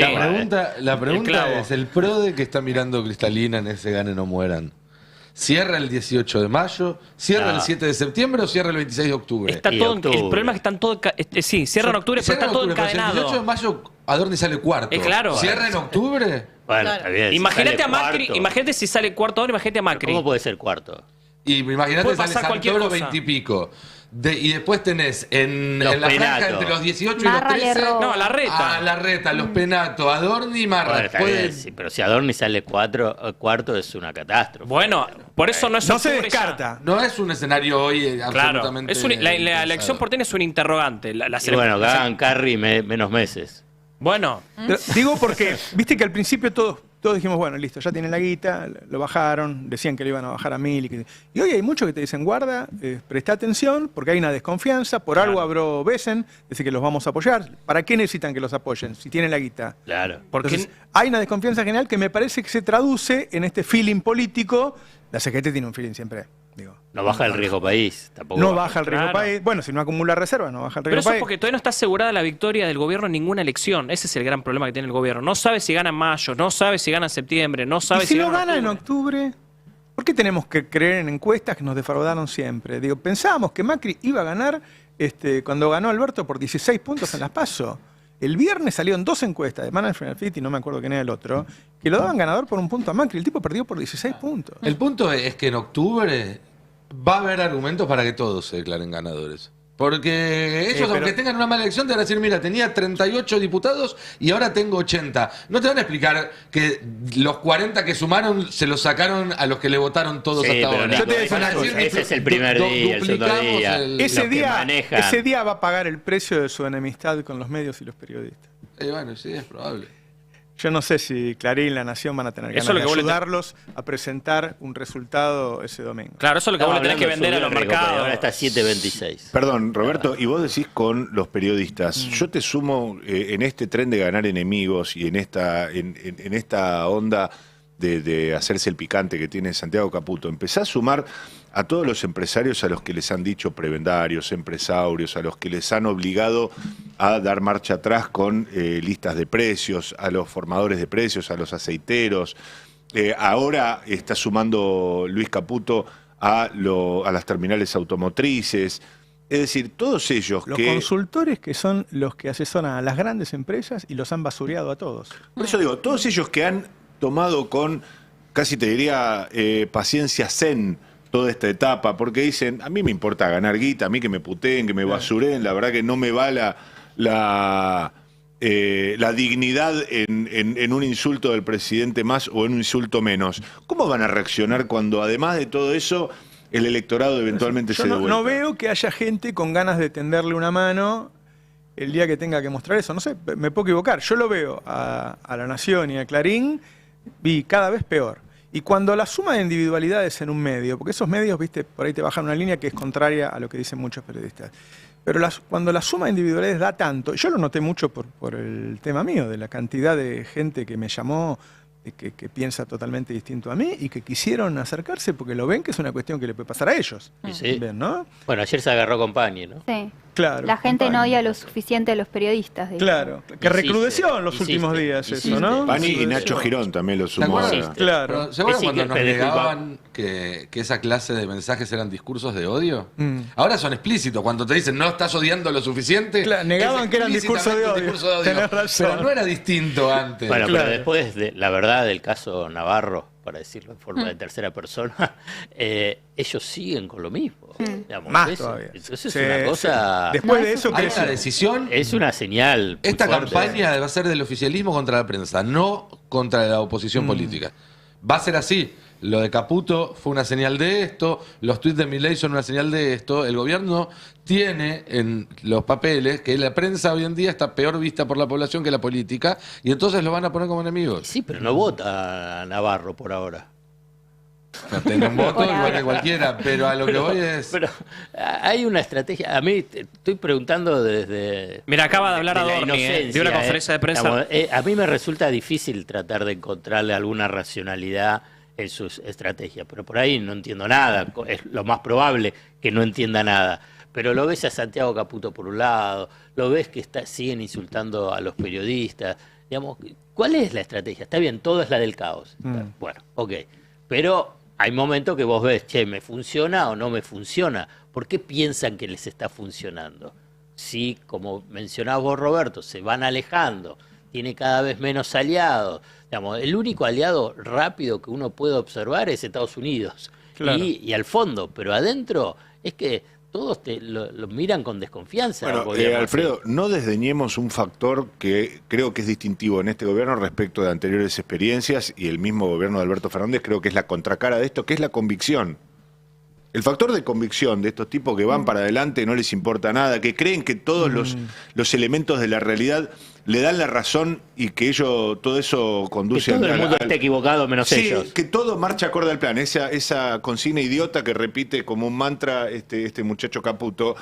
Esa misma convicción le da un carácter para mí distintivo a un gobierno que era totalmente dubitativo, que para tomar cualquier medida de absolutamente secundaria tenía que hacer una triple consulta con cada una de las áreas de gobierno y que siempre la respuesta era negativa. Sí. Es decir, acá vos tenés una conducción desquiciada, una conducción fuera de órbita, una conducción con graves temas psiquiátricos en todo caso para resolver, pero tenés una conducción, tenés una línea, tenés un direccionamiento y tenés sobre todo convicción para llevarlo a cabo contra todos los pronósticos. Coincide este ataque de los periodistas que está creciendo día a día con un derrumbe en la imagen de Milei que no cesa. No es que, de hecho, las encuestas post anuncio de la salida del cepo no lo mejoraron a Milei en imagen. No es que volvió a crecer o sigue creciendo. Sigue cayendo Milei, incluso con el millonario préstamo que le da otra vez el FMI, con la salida del cepo. La salida del cepo. Que pedían la salida del cepo eran las empresas. Vos no ibas a la verdulería y decía la gente, che, ojalá que levante pero el cepo. Te podía tener una carga simbólica. Claro. Pero venía con un acuerdo con el FMI y la gente, por suerte, sigue recordando al FMI de los otros 22 programas. Pero debió haber sido la salida del cepo algo muy, muy importante que lo repunte a Milei en la imagen y no sucedió. Digo, también está relacionado con esto. ¿De qué se va a agarrar? De esto, de la guerra contra el periodismo. Ver una mentira o algo que dijo Pagni que finalmente no es cierto y se agarran de eso. Se van a agarrar de cualquier cosa. A ver, dicen que no es cierto que llegó tarde al velorio del Papa. Llegó tarde, loco. Habían cerrado el cajón. El fin del velorio cuando cierran el cajón, macho. Sí, aparte, perdón, quiero decir algo. A mí toda la semana previa me estuvieron diciendo que la idea era estar ahí. Por eso salieron. Si no hubiesen salido 12 horas más tarde para estar al otro día. Claro. Salieron para eso.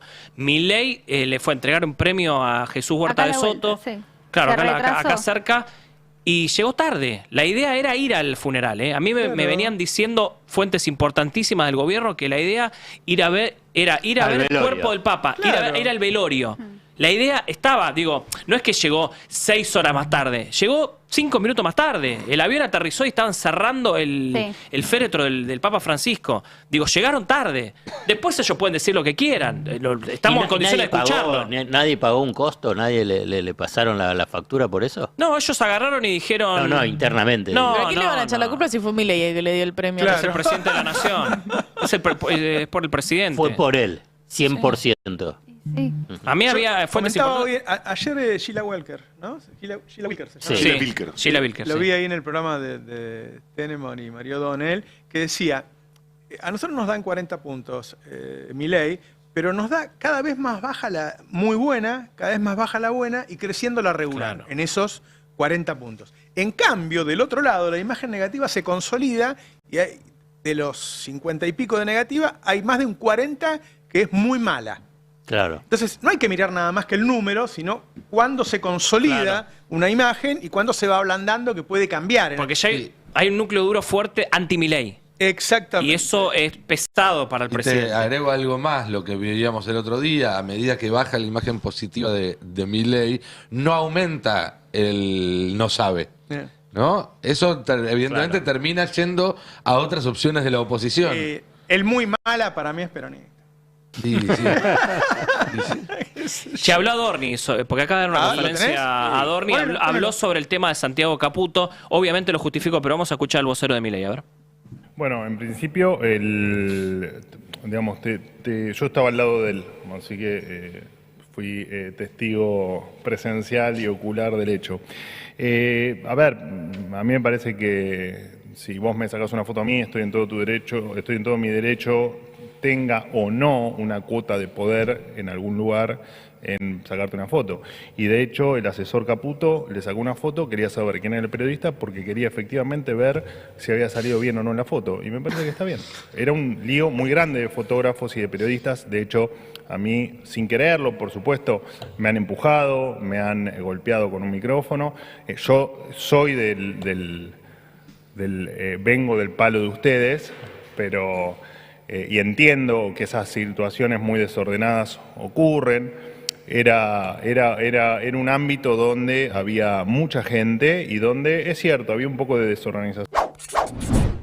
Yo quiero agregar algo. Hace muchos años Alfredo Chabrán dijo, sacarme una foto a mí es como pegarme un tiro. Uf.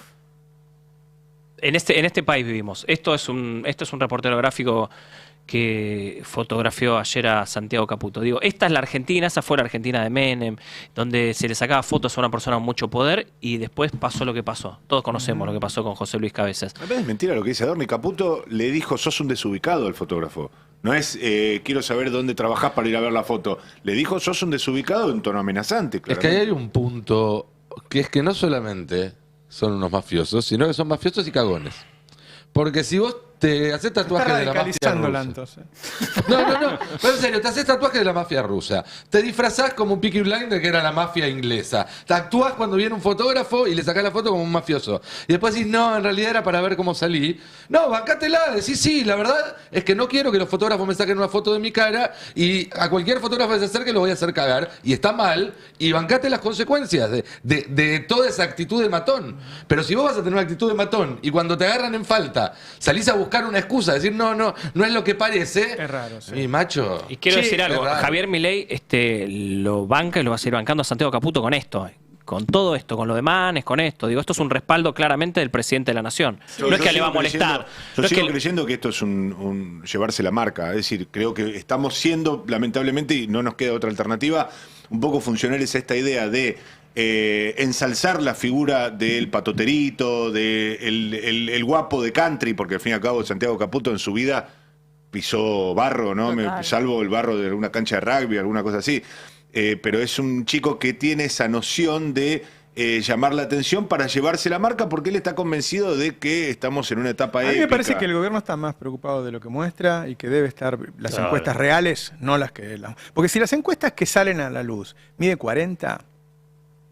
Y las que le dan de verdad, ¿viste? Las que agarran 10.000 personas, la van a ver casa por casa y se lo entregan directamente al presidente o a Caputo, le deben dar mal. No, y aparte... y la tendencia. La tendencia. Y que venga una tendencia que está cayendo. Y hay un interés enorme en esta elección que se viene el 18 de mayo, por eso está Santiago Caputo, por eso lo están tratando de blindar y guardar a Adorni. Hoy Adorni va a estar junto a Milei en la Comuna 8, mientras marcha la CGT, 1 o 2 horas después van a estar Milei y Adorni. La Libertad Avanza, Santiago Caputo y Milei le dan mucha importancia a esta elección porque define todo la elección que se viene el 18 de mayo para la Libertad Avanza, porque define su relación con el PRO.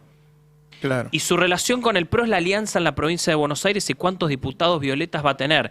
La Libertad Avanza, Milei y Santiago Caputo, lo que necesitan de acá hasta el 2027 es tener gobernabilidad propia. Quieren dejar de depender de Mauricio Macri.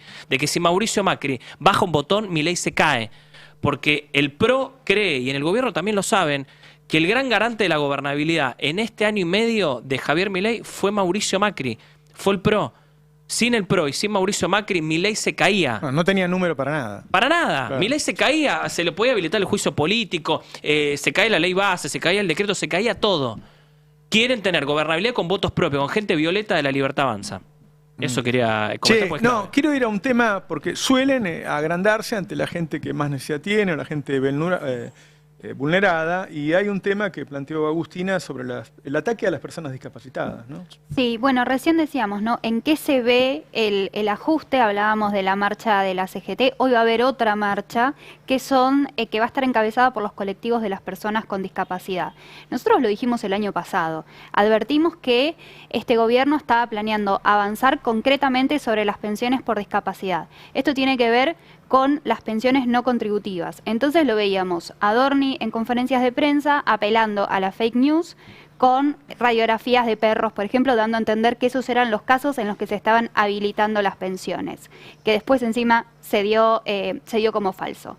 Ahora, avanzaron en 400.000 pensiones que ellos dicen que supuestamente están bajo algún tipo de irregularidad, y después, por otro lado, también extendieron el CUD. Esto no tiene que ver con el certificado único de discapacidad, que eso lo extendieron hasta 2026. Son las pensiones no contributivas, perdón. Pero en este contexto también se suma el ataque concreto, las agresiones. No lo vamos a repetir, pero el director de la Agencia Nacional de Discapacidad empezó a replicar un modelo que ya no se usa en lo que tiene que ver con salud mental, con agresiones. No quiero usar las palabras, pero entienden a qué me estoy refiriendo. Entonces decíamos, ¿dónde se ve esto? Si entonces no tenía que ver con el CUD. Bueno, se ven despidos, se ven cierre de oficinas provinciales, atraso en los pagos de las prestaciones, y vamos a hablar un poco de lo que está pasando con los talleres, por ejemplo, que son personas que se desempeñan en estos lugares, son espacios que se crearon hace casi 50 años y que no cobran ni 28.000 pesos. Ahí estamos viendo la nota de Fabiana Solano en el Destape.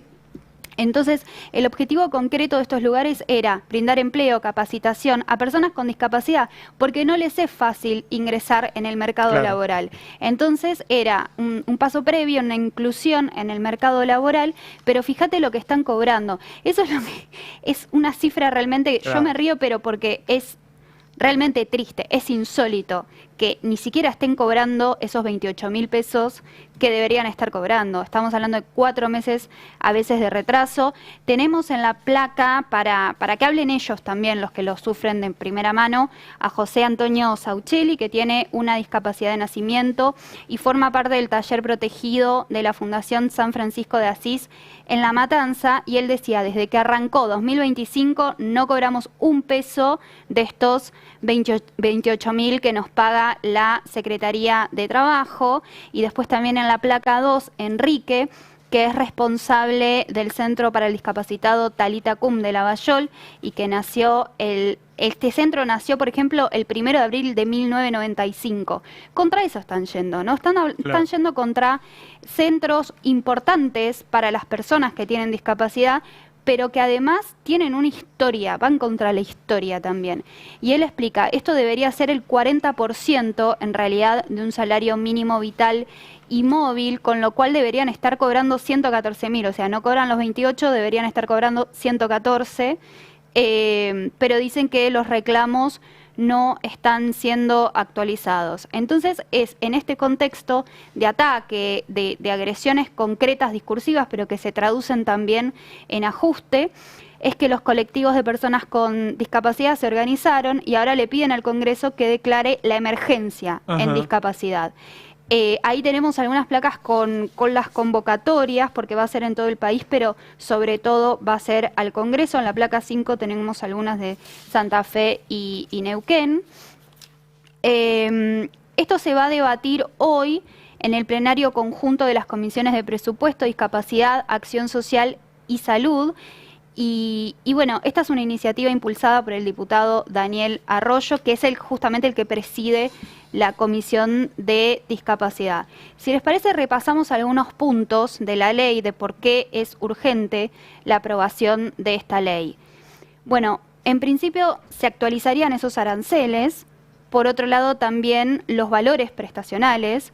El mecanismo de actualización mensual va a estar basado en el costo de vida y los salarios, esto que se reclama también, por ejemplo, lo que tiene que ver con jubilaciones, fortalecimiento institucional, coordinación eficiente entre los organismos, sobre todo lo que tiene que ver con la gestión de la Agencia Nacional de Discapacidad, con criterios claros, es decir, no van a poder hablar de auditorías de pensiones no contributivas por discapacidad y lanzar estos controles, digo controles, pero en realidad es la estrategia que ellos tienen para poder recortar, ¿no? Entonces es una situación muy grave y también tiene que ver con el ataque concreto de este gobierno, porque el ataque concreto de este gobierno va también contra los invisibilizados en algún punto. Y eso es lo que no vamos a tienen dejar pasar. Tienen menor posibilidad de mostrar su descontento, su reclamo, ¿no? Tienen menos herramientas y bueno, y desde acá vamos a seguir visibilizándolos y acompañamos también la manifestación de este día. Estoy mirando los mercados, hace un rato Alfredo marcaba la suba del riesgo país, están cayendo los títulos públicos, las acciones, está subiendo el dólar. Esto es otro factor que se dejó de mirar. Estos son los mercados internacionales que están arrastrando a Argentina, va a haber una caída importante en Estados Unidos. Y este es un factor que va a jugar en las elecciones también. O sea, cuando vos tenés 2 o 3 semanas de caída de los mercados en el mundo y que después no se recuperan, eso es porque espera una recesión. La recesión ya está empezando, están empezando a aparecer datos en Estados Unidos, China está desacelerando la producción porque sabe que va a vender menos en el mundo. Bueno, todo eso va a impactar en la economía argentina. Por eso la cantidad de dudas que hay, falta mucho tiempo para las elecciones de octubre, las dudas que hay sobre un gobierno que recibió 12.000 millones de dólares, pero que estaba menos 12. O recibió 13, digo, ¿no? 13.500 claro. Con otros 1.500 millones de dólares del Banco Mundial. Y hoy está 1.000 arriba, 1.500 arriba. Bueno, es poco. No le alcanza. Está claro que no le alcanza, porque hay una cuestión vinculada con el tema de los mercados y los dólares. Es que no podés verlos para poder analizar estructuralmente lo cotidiano. Y lo que ven es, bueno, a ver cómo viene la tendencia. Cómo viene la tendencia de lo que tenés que pagar y qué es lo que te puede llegar a ingresar. Y cuando ven esos números, y tú no te alcanza. Por eso salió Bessent a decir, bueno, cualquier cosa va a haber una línea de crédito. ¿Por qué? Para mandar el mensaje a los bonistas, a los bancos, si compren bonos, tiene que bajar el riesgo país y así poder entrar en la refinanciación de la deuda. Por eso digo que los dólares no alcanzan. Hoy están, pero ¿qué es lo que dice? Sí, hoy están, pero a mitad de año tenés que pagar 4.000, 4.500 millones de dólares. Se te van. Y después tenés que seguir pagando. Y si en la cobertura cambiaria el carry trade se frena, y bueno, te lo van a empezar a sacar. Y los que tienen por ahí alguna colocación que ahora se puede comprar, porque esto es lo que cuando dicen que se habilita el cepo es para las personas.